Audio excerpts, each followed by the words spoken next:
voir les choses telles qu'elles sont, sans se raconter d'histoire? C'est la question que je vous pose, c'est celle que je me suis posée, et c'est le chemin que j'ai suivi, donc que je partage avec vous.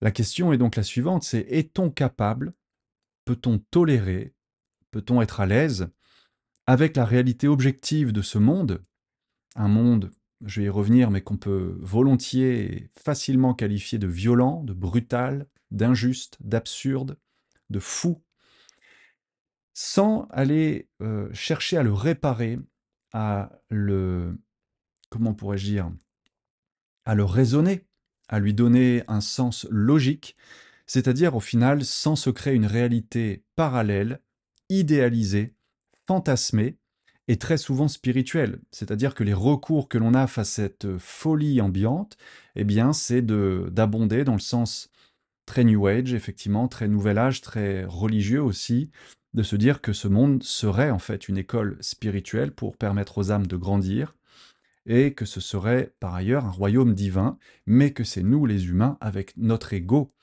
notre mental, qui le rendons complexe, qui le rendons violent, car fondamentalement, nous serions méchants, mauvais, et nous devons devenir des êtres divins. Donc c'est de ça dont je vais vous parler aujourd'hui. Si ça vous intéresse, eh bien restez avec moi, je vais développer ces points. Et je vais tout de suite commencer en reprenant donc cette question de base et en vous expliquant aussi pourquoi je la pose. La question de base, je vous rappelle, c'est peut-on voir les choses telles qu'elles sont, sans se raconter d'histoire, donc sans se créer un monde idéologique, fantasmé, en lien avec la spiritualité, c'est quand même mon sujet central.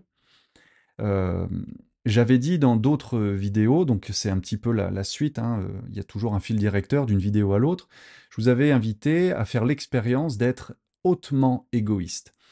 Alors je ne sais plus si c'était sur YouTube ou sur Facebook, hein, les vidéos se croisent. D'ailleurs, je vous invite, si ce n'est pas déjà fait, à aller voir mon profil Facebook parce que j'y publie pas mal de vidéos plus courtes, des reels notamment, enfin bon.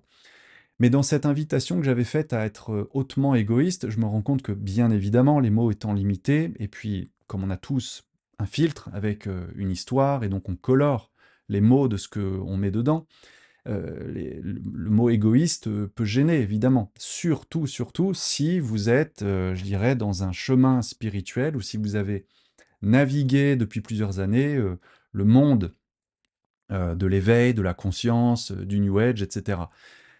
Oui, parce que effectivement, dans ces traditions, dans ces visions du monde, je vous apprends rien, je ne fais que le rappeler, mais je vais essayer d'être bref, c'est que on nous a expliqué que l'ego était l'ennemi, en quelque sorte, hein, que ce qu'on appelle ego ou personnalité, c'est une construction factice, c'est une illusion qui, par-dessus le marché, ce serait qu'une illusion encore, ça pourrait aller, mais que cette illusion fait vraiment barrage, que c'est un rempart solide à toute émanation spirituelle, à l'information que cherche à nous transmettre notre âme, aux influences de notre soi divin. Hein, dans le jargon, vous avez à peu près tout, hein, le soi supérieur, le soi divin, son âme, la soi conscience. Mais l'ego n'est rien de tout ça. Enfin, l'ego ne serait rien de tout ça, et même il serait, en quelque sorte, l'ennemi à abattre, si on veut atteindre ces états de conscience supérieurs. Alors, moi qui ai, comme vous, navigué, pratiqué, absorbé, mangé du New Age, et qui est vraiment donné beaucoup d'attention et de concentration et d'études. J'ai fourni beaucoup d'études sur des pans entiers de la culture ésotérique, nouvelle agiste, spirituelle et religieuse. Ça fait pas de moi un érudit, hein, mais on va dire que j'ai un regard aujourd'hui assez profond et avec bien sûr une expérience personnelle comme chacun, tout un chacun. Mais c'est de ce point de vue que je me permets de poser aujourd'hui des propositions qui vont à l'encontre de tout ce que j'ai pu lire, de tout ce que j'ai entendu, de beaucoup de choses auxquelles j'ai assisté personnellement, directement, hein, d'expériences de première main, comme on dit, par le biais d'ateliers, de conférences, donc c'est pas des faits rapportés sur lesquels je m'appuie, c'est vraiment mon expérience directe. Et je vois bien que globalement, j'allais dire grossièrement, ces 20 et 30 dernières années, que je ramène toujours à peu près au tournant des années 90, ont été une explosion effectivement de la bulle New Age, nouvelle agiste, que j'ai fait remonter dans d'autres vidéos, je ne vais pas me répéter ici, mais que je vous ai présenté préalablement. Bulle New Age que je fais remonter au début du XXe siècle avec les mouvements même fin XIXe, mouvement de la théosophie, création de la théosophie. C'est de là hein, que vient le mot New Age, hein, New Age, nouvel âge du Verseau, avec les fondements théosophiques sur l'avènement d'une religion mondiale, d'une politique mondiale, des relations justes, etc., etc. Allez voir ça chez Bailey, Blavatsky, vous retrouverez tout. Et donc, de mon point de vue, si vous voulez, ce courant qui a été initié il y a plus de 100 ans maintenant, même si on fait le remonter fin 19e, ça ferait presque 150 ans, eh bien, en fait, à préparer, en fait, les graines ont été plantées à cette époque-là pour que puissent éclore et germer vraiment dans je dirais, dans le mainstream, les idées que l'on connaît aujourd'hui, celles de synchronicité, d'ère du Verseau, de fraternité, d'être tout amour, d'ascension, d'avènement, du renouveau d'un avènement christique ou d'un nouvel avatar qui viendrait, que ce soit le Christ, Jésus ou Maitreya ou euh, Jeshua, peu importe, les noms divergent, mais en réalité, c'est tout ce terreau qui a été cultivé pendant des dizaines d'années, des décennies, et qui a fait qu'au tournant des années 90, il y a eu un très large mouvement populaire qui s'est emparé de ces thèmes auparavant ésotériques pour en faire quelque chose de plus exotérique, quelque chose de plus grand public. Et on a mis tout ça dans une enveloppe qu'on a volontiers appelé le bien-être, le développement personnel, euh, l'éveil de conscience, toutes ces choses a priori très positives, mais qui se retrouvent finalement à être un amalgame un peu informe, et quand on a un regard plus critique et un peu plus pointu, assez indigeste, autour des valeurs d'amour, de spiritualité, d'ascension vers les royaumes de la lumière, et bien sûr, donc, l'histoire de l'ego, à savoir qu'il faut se désidentifier de l'ego. Alors, c'est peut-être pas dit comme ça, mais c'est quand même la note de base. C'est-à-dire qu'il faudrait, euh, je peux pas dire rejeter l'ego, mais c'est souvent présenté quand même comme quelque chose qu'il faut dépasser. On vous dit pas forcément qu'il faut l'intégrer, qu'il faut l'aimer, en prendre soin. Non, on vous dit qu'il faut vraiment le dépasser, le transcender, que l'ego est une limitation, voire une prison pour l'âme. Et donc, si on ne fait pas attention à tout ce qui est dit et qu'on le prend au pied de la lettre, eh ben on se retrouve effectivement à ne plus voir les choses telles qu'elles sont, mais à se les représenter sous l'angle de cette spiritualité faussée, c'est-à-dire donc les lunettes roses en quelque sorte. On met ces lunettes roses où eh bien il faut pardonner à tous les bourreaux, où les méchants dans ce monde sont en fait des âmes qui ont choisi un très gros contrat d'incarnation pour jouer le rôle des méchants, mais en fait ce sont des âmes pures qui sont là pour permettre au champ de conscience global de s'élever, pour permettre aux autres âmes de dépasser leur traumatisme, de purger leur karma, que ces méchants ne sont donc pas des méchants mais bien des êtres de lumière, et qu'ils sont peut-être même des êtres hautement évolués qui ont pris le risque de revenir en incarnation et donc de générer du karma en prenant le rôle de tortionnaires, de bourreaux, de leaders politiques mondiaux égoïstes, dangereux, de chefs de guerre, de... Vous voyez, hein, le discours, je le connais bien, hein, pour l'avoir bien consommé, je vois tout à fait l'angle que prennent la plupart des voix aujourd'hui pour nous dire que finalement ce monde, même si en apparence il est inique, violent, brutal, injuste, tout est juste. En fait, tout est juste puisque tout est un. On vous dit aussi que tout est un. Donc vous, moi, les méchants, les satanistes, ne sont finalement pas des satanistes, mais des belles âmes qui jouent le rôle de la lumière inversée. Donc on vous dit que tout est un dans la vision spirituelle. Donc pardonner, accepter, fusionner avec l'autre, comme on fusionne avec soi, pour fusionner idéalement avec Dieu, avec l'âme du cosmos, etc. Toujours l'idée donc de se désintégrer, de se désidentifier de sa personne pour aller vers quelque chose de plus grand, de plus profond, où le bien et le mal n'existent pas.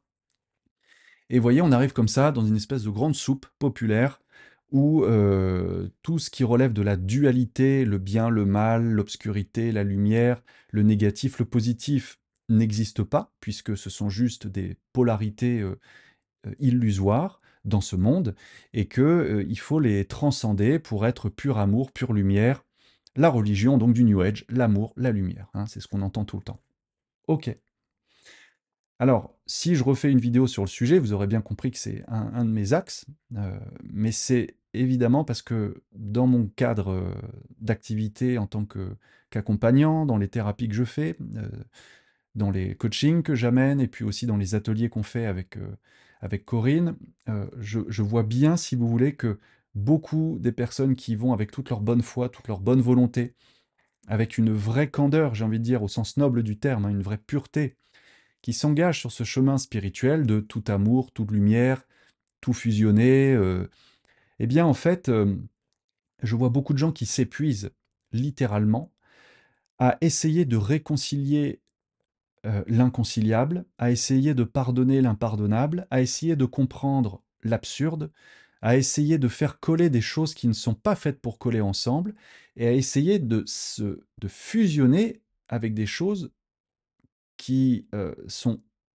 qui ne sont pas, je dirais, taillées, faites pour que l'on fusionne avec de manière saine. Ça veut dire que si on entreprend cette démarche de vouloir coller au canon du New Age et de la spiritualité telle qu'elle est promue aujourd'hui à travers les grands canaux, y compris sur les plateformes comme Gaia, sur il y a vraiment à boire et à manger dans tous ces canaux de diffusion où on vous parle sans arrêt d'amour, de sortie de corps, de guides spirituels, de, c'est vraiment, je me rends compte que c'est un puissant, puissant égrégore collectif, mais un énorme marécage. C'est très, très dur de, si on n'est pas armé, d'avoir du discernement et de revenir à des choses simples et claires. Et donc, quand on est absorbé là-dedans, on dépense une énergie folle, réellement folle, qui va jusqu'à l'épuisement nerveux, puisque ça demande une grande concentration mentale pour, comme je vous le disais, réconcilier des paires d'opposés qui ne sont pas réconciliables. Comment voulez-vous qu'on arrive à pardonner à des gens qui consciemment font le mal, gouvernent des peuples tout en voulant le mal de ces gens? Comment voulez-vous réussir à aimer des gens qui eux-mêmes ne s'aiment pas et font tout pour manifestement détester et détruire l'humanité, détruire la nature? Comment voulez-vous être en paix avec vous-même quand on vous rabâche les oreilles à longueur de journée sur le fait qu'on est en guerre, qu'il faut vous préparer à être en guerre, que vous-même, si vous n'êtes pas dans la perspective d'être un allié de cette guerre, c'est que vous êtes un rebut de l'humanité, que vous êtes inconscient? Enfin, l'idée, c'est que donc tout ce qui n'est pas de l'ordre de l'acceptation, hein, si vous n'acceptez pas les grandes règles du New Age et de la spiritualité sur le fait d'être en accord, de voir au-delà des limitations, pour pouvoir fusionner ou intégrer et pardonner, alors c'est vous le problème. Donc ça veut dire qu'il va falloir que vous fassiez encore plus d'efforts pour être une belle âme, un bel être qui fait preuve d'amour, qui augmente son taux vibratoire, parce que évidemment c'est de votre faute à vous si le monde va mal. Alors, maintenant que j'ai posé les choses, je reviens à la question de départ. C'est finalement, est-ce que, hein, ça c'est un peu le constat, mais est-ce qu'on est capable donc de voir les choses telles qu'elles sont et d'être à l'aise dans avec cette réalité objective? C'est quoi cette réalité objective? Bien, c'est déjà la réalité que, effectivement, nous sommes, une partie de nous est bel et bien un ego. Un ego, c'est donc une personnalité, c'est donc un corps physique, un corps d'émotion et un corps mental, un corps énergétique. Et cet ego, on l'a tellement traité de tous les noms et maltraité qu'on en est venu à le négliger. Alors que finalement, cet ego, lui, il vit bel et bien dans la dualité. Il vit bel et bien dans le négatif, le positif, le jour, la nuit, la lumière, l'obscurité, parce que c'est une loi fondamentale dans ce monde. La dualité, les polarités, et que chercher à toujours résoudre ou confondre, je dirais, le blanc et le noir, le jour, la nuit, le bon, le mal, ça met l'ego vraiment en détresse. Vous savez, tous les mécanismes psychologiques de sidération, d'injonction contradictoire, de devoir être amour et pardon avec les bourreaux, ce genre de choses, plonge votre ego vraiment dans un état de détresse profonde. Votre psychisme est mis à rude épreuve. Autrement dit, c'est vous que vous blessez, c'est vous que vous épuisez à chercher à être toujours dans la transcendance, dans le dépassement de l'ego, dans l'oubli de soi. Hein. Oubliez-vous, pensez au collectif, pensez d'abord aux autres. Les valeurs de l'Église aussi, qui, mal comprises, vont dans ce sens. L'ego, je disais, donc, a été le grand oublié, le grand méprisé, et c'est pour ça que je vous invitais à être hautement égoïste. Parce qu'en fait, être hautement égoïste, c'est bien plus qu'être égoïste au sens mesquin du terme. C'est pas tirer la couverture à soi, et excusez-moi pour la grossièreté, mais c'est pas juste penser à sa gueule. C'est pas ça l'idée d'être hautement égoïste. Redevenir aujourd'hui dans un monde comme celui qu'on connaît en 2025, et y compris un monde spirituel, redevenir hautement égoïste, je pense que c'est un des plus grands actes de rébellion face à ce monde fou, face à ces injonctions folles, y compris en spiritualité. C'est-à-dire qu'on va redonner sa place à la dimension saine de l'ego, c'est-à-dire de prendre soin de ce véhicule temporaire. Alors là-dessus, je veux bien rejoindre beaucoup de choses qui ont été dites, c'est-à-dire qu'effectivement, l'ego n'est qu'une forme de distorsion du soi, un plus grand soi. Ça, je veux bien le concevoir, et d'ailleurs, je suis d'accord avec cette idée, et j'en parlerai dans une prochaine vidéo. Mais donc, redonner ces lettres de noblesse à l'ego, c'est-à-dire prendre soin de son corps, prendre soin de ses énergies, les préserver, ne pas être dans la réaction systématique, les réactions qui nous font activer notre émotionnel, l'émotionnel, émotion, énergie en mouvement. Donc préserver ses énergies, connaître son terrain émotionnel, de même qu'on connaît son terrain mental, on est capable de voir à travers les nuages obscurs de la pensée, de voir quelles sont les informations qu'on nourrit, qui tournent dans notre esprit, que l'on fait rentrer. Et donc, prendre soin de son ego, c'est donc prendre soin de ces quatre dimensions. Prendre soin de son espace mental. Quelles sont les informations que j'accepte de faire entrer? Quelles sont celles auxquelles j'accorde du crédit, de l'attention, donc de l'énergie? Quelles sont donc les émotions que je choisis de vivre? Pareil, cette injonction à vivre des émotions au travers de phrases qui apparemment sont innocentes, hein. Vibrez, jouez avec vos émotions, ressentez l'émotion liée aux grands événements mondiaux que sont les Jeux Olympiques, les concerts, les fêtes nationales. En réalité, c'est une injonction à générer de l'énergie en permanence pour nourrir ce monde, ce que Robert Monroe appelle le louche, une énorme ferme, si vous voulez, de collecte d'énergie, d'émanation éthérique. Mais c'est vrai, c'est-à-dire que si vous n'êtes pas conscient des énergies j'allais dire transhumées, mais qui transitent en vous, c'est comme si vous étiez une pile mise dans un système en série et que vous génériez de l'énergie sur commande. On appuie sur le on, pouf, vous générez de l'énergie, on appuie sur off et vous êtes amorphe.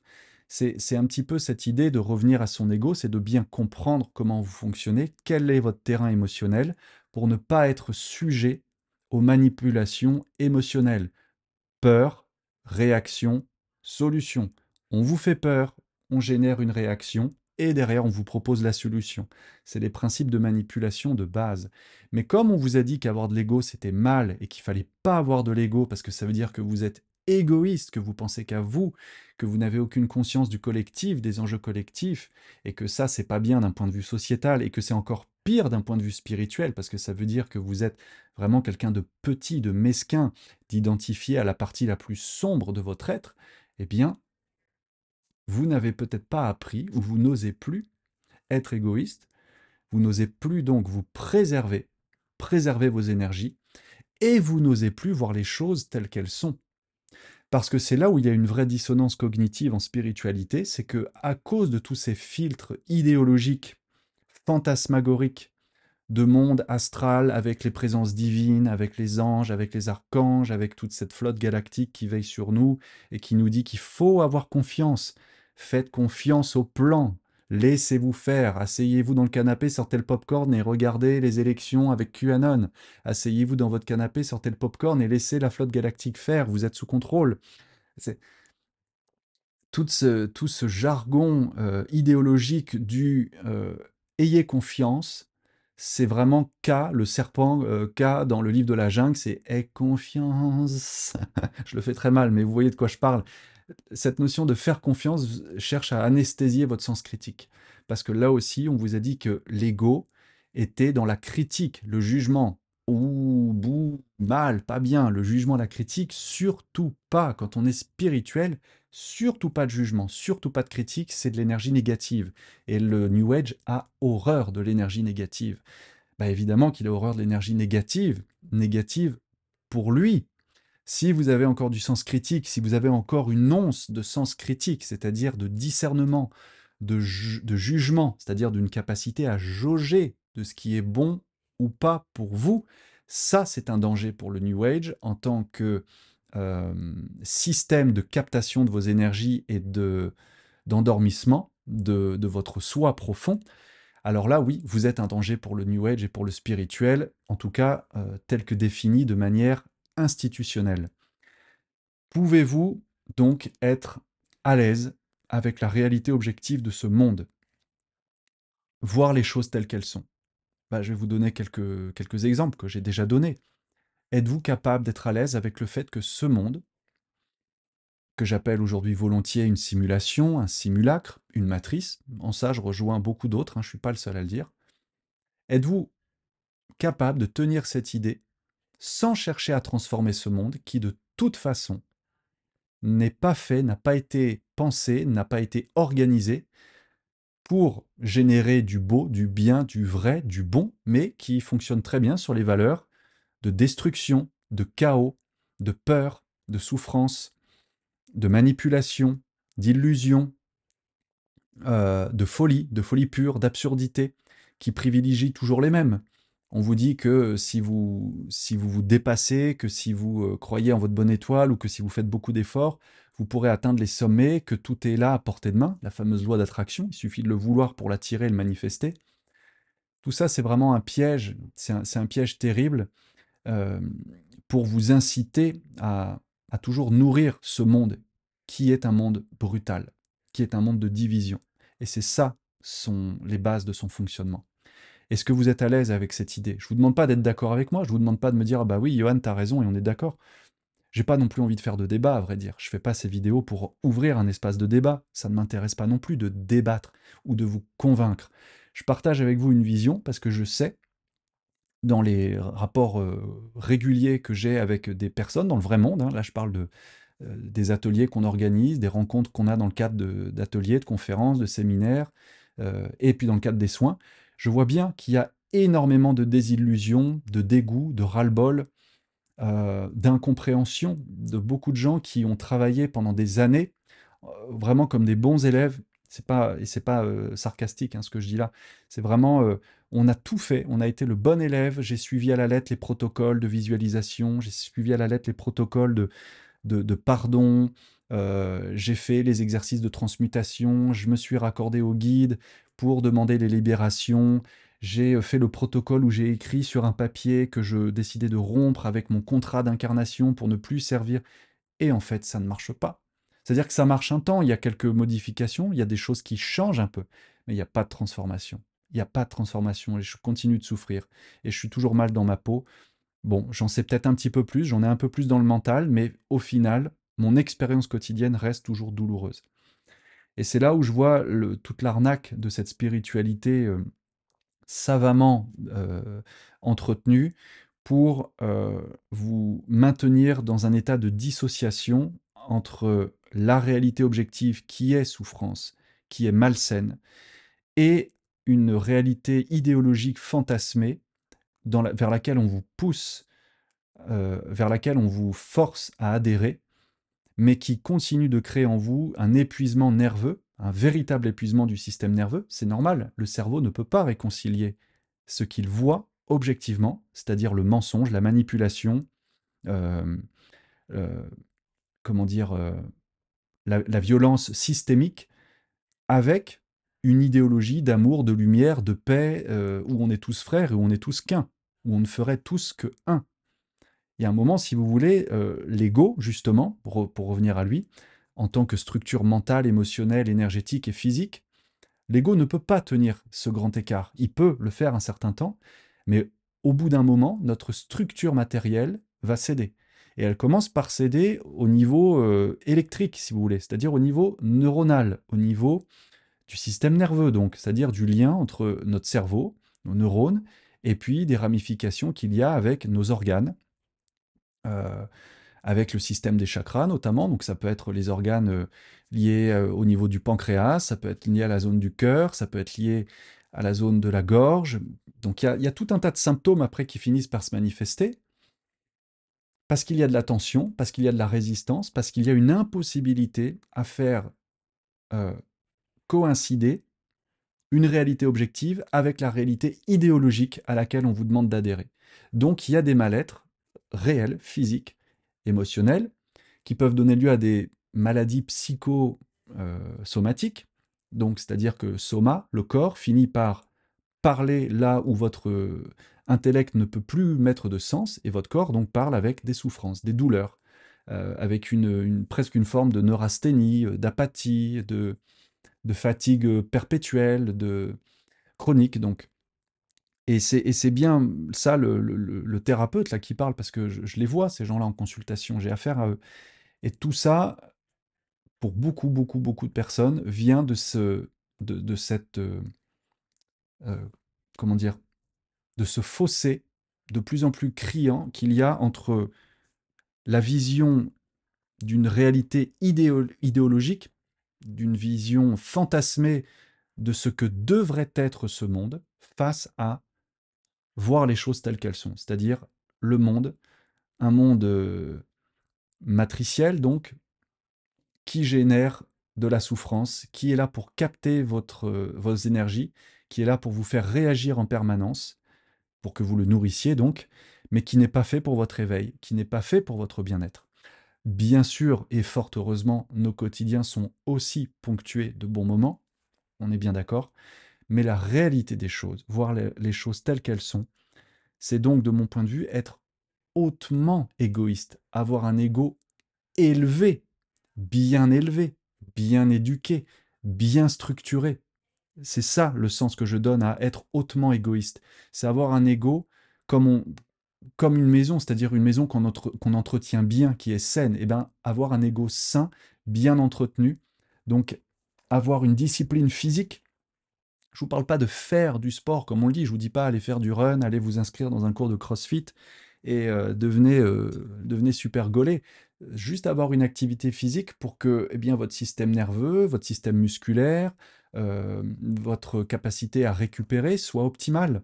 Juste ça, pour avoir un corps alerte. Connaissez votre terrain aussi, connaissez votre métabolisme, quel est le type d'alimentation qui vous convient. Est-ce que vous êtes plutôt Pitta, Kapha, Vata? Est-ce que vous êtes feu, air, eau? Est-ce que vous avez un métabolisme lent, rapide? Est-ce que vous êtes sujet aux inflammations chroniques ou ponctuelles? Il faut connaître toutes ces choses-là. Pour avoir un ego sain, vous devez connaître vos besoins élémentaires. Et bien sûr, une règle ne convient pas à tout le monde. L'idéologie, là aussi, de l'alimentation, quand on est spirituel, elle est mortifère. Au prétexte que on ne veut pas générer de la souffrance et qu'on se prive de manger tout un tas d'aliments, au premier rang desquels animaux, euh, c'est très bien, j'entends ça, mais je ne veux pas discuter de ce point-là ici, c'est tout un sujet. Mais se priver de certains aliments d'un point de vue idéologique, et donc suivre des régimes type végétarien, vegan, euh, ou autre, je ne parle même pas du régime pranique, ça me paraît être vraiment l'extrême, mais ça peut générer d'énormes tensions et un épuisement bien inutile, et qui n'est certainement pas au service de l'ego, de la personnalité, du corps physique. Connaissez vos états émotionnels. Quel est votre terrain? Est-ce que vous êtes une personne plus naturellement portée sur la nostalgie, ou est-ce que vous êtes plutôt débordant d'optimisme? Est-ce que vous êtes quelqu'un qui a une tendance à être facilement excité, dans tous les sens du terme, excité par l'enthousiasme ou par le sexe, excité par la tension nerveuse du sport, vous voyez, cette excitation musculaire, ou une excitation émotionnelle à vivre des émotions fortes? Il faut connaître votre terrain émotionnel. Quel est le déclencheur? Quel est le bouton sur lequel quelqu'un ou vous-même, mais généralement c'est de l'extérieur, sur lequel on peut appuyer pour vous faire réagir, pour vous faire partir au quart de tour. Il faut le connaître, parce que si vous ne vous connaissez pas, d'autres vont vous connaître à votre place, et donc ça veut dire que vous êtes toujours potentiellement manipulable. On peut vous faire réagir, donc on peut capter, drainer votre énergie. Il faut voir les choses telles qu'elles sont. Ce monde n'est pas un monde de bisounours, ce monde n'est pas un monde de oui-oui, ce monde n'est pas celui féerique des anges, des archanges. Euh, c'est un monde effectivement de manipulation.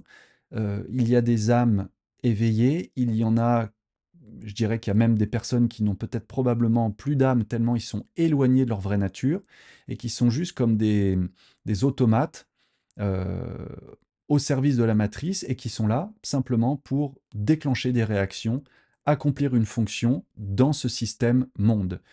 Mais perdre sa vision angélique et fantasmée, ça me paraît être indispensable si on veut effectivement se réapproprier son pouvoir, sa vraie nature. Mais il faut commencer par voir les choses telles qu'elles sont. Et donc ma question, et je vais vous laisser avec ça, c'est pouvez-vous être à l'aise? Pouvez-vous accepter? Faites l'essai sur quelques jours, peut-être sur une semaine, jusqu'à la prochaine vidéo. Pouvez-vous être à l'aise avec cette réalité objective, sans vous raconter d'histoire, en regardant les choses telles qu'elles sont, sans chercher à les changer, sans chercher à transformer ce monde, sans chercher à intervenir pour modifier le cours du monde? Ça fait des millions d'années, des centaines de milliers d'années que ce monde est ainsi. Donc être un ego, avoir un ego, c'est donc être un acteur dans ce monde. Ok. Mais être un acteur discipliné, sans réaction, un observateur si vous voulez. Je suis dans ce monde, ok, est peut-être une illusion, une simulation, une matrice, entendu. Et de ce point de vue, mon ego est lui aussi une vision, une projection, une distorsion d'un soi beaucoup plus divin, spirituel, mais néanmoins cet ego, aussi illusoire soit-il, il est dans un monde d'illusions, et de ce point de vue-là, je me dois de le discipliner quand même, pour ne pas réagir à ce monde, c'est-à-dire pour ne pas le nourrir et ne pas être le jouet, ne pas être l'objet de cette matrice qui cherche en permanence soit à me faire fuir dans les mondes imaginaires, idéologiques, fantasmés, d'une spiritualité totalement hors sol, en, en déconnexion avec cet ego, soit au contraire, eh bien, en voulant me faire réagir à tout va, sans arrêt, aux événements de ce monde, par la peur, par la manipulation, par l'angoisse, ou par l'excitation, par l'euphorie, toutes ces choses qu'on nous présente comme étant positives parce que nous vibrons et que nous sommes des êtres vivants à partir du moment où on dégage beaucoup d'énergie, où on participe à ces grandes messes collectives d'euphorie, de fraternité. Alors je vous laisse avec ça, comme ça, une demi-heure, bon c'est déjà un petit peu long, mais ce sera une vidéo plus courte. Et la semaine prochaine, je vais donc reprendre à partir d'ici et voir quelles sont les propositions d'une vision, parce qu'il y en a quand même une, il y en a même peut-être plusieurs, mais je vous donnerai en tout cas une proposition de vision spirituelle qui ne soit pas celle que l'on trouve généralement dans les manuels de développement personnel, de New Age ou de spiritualité 2.0 pour aller dans l'ascension ou dans les mondes de lumière. Et je vous invite vraiment à faire l'exercice comme une découverte. Si pour vous c'est nouveau ce que je dis là, si ça ne l'est pas, tant mieux. Mais je vous invite vraiment à faire l'expérience d'observer ce monde tel qu'il est, sans réagir, et en voyant si vous êtes capable de simplement tenir cette vision sans chercher à essayer d'apporter des solutions. Voilà, à réconcilier l'irréconciliable. Je vous laisse avec ça, je vous remercie pour votre écoute, et je rappelle simplement que si vous voulez me contacter ou prendre des consultations, eh bien, il y a tous les liens qui sont en ligne. Je propose des accompagnements, c'est le coaching théologique que j'ai mis en place. Il y a aussi des rendez-vous à l'unité. Si vous avez des questions à poser, si vous souhaitez discuter avec moi ou si vous avez besoin vraiment d'un accompagnement précis en décodage cellulaire ou en, ça peut être aussi en analyse de votre thème astral sur, astrologique, pardon, sur l'axe des nœuds. C'est intéressant. Et puis, si vous souhaitez participer à des événements, à des conférences ou à des ateliers qu'on organise ici, chez nous, dans le Haut-Var, aux portes du Verdon, avec Sonore, expérience vraiment de syntonisation vibratoire, c'est très intéressant. Ça permet, je dirais, justement de rentrer dans une forme de... Alors c'est paradoxal parce que ça s'appelle sonore, mais moi je dirais que c'est aussi une forme d'expérience de silence intérieur. De rentrer vraiment par votre ego, par les sens, dans le domaine des non-sens, dans le domaine du soi profond, et d'aller à la rencontre vraiment de ce que vous êtes intimement. Ce sont les expériences de syntonisation vibratoire qu'on fait avec Corinne. Ça s'appelle Sonore, et donc il y a les liens aussi qui sont là en description de vidéo. Donc si tout ça vous intéresse, n'hésitez pas à me contacter. Et sinon, bah, restez branchés sur ce canal YouTube. Merci beaucoup, bon week-end, à bientôt.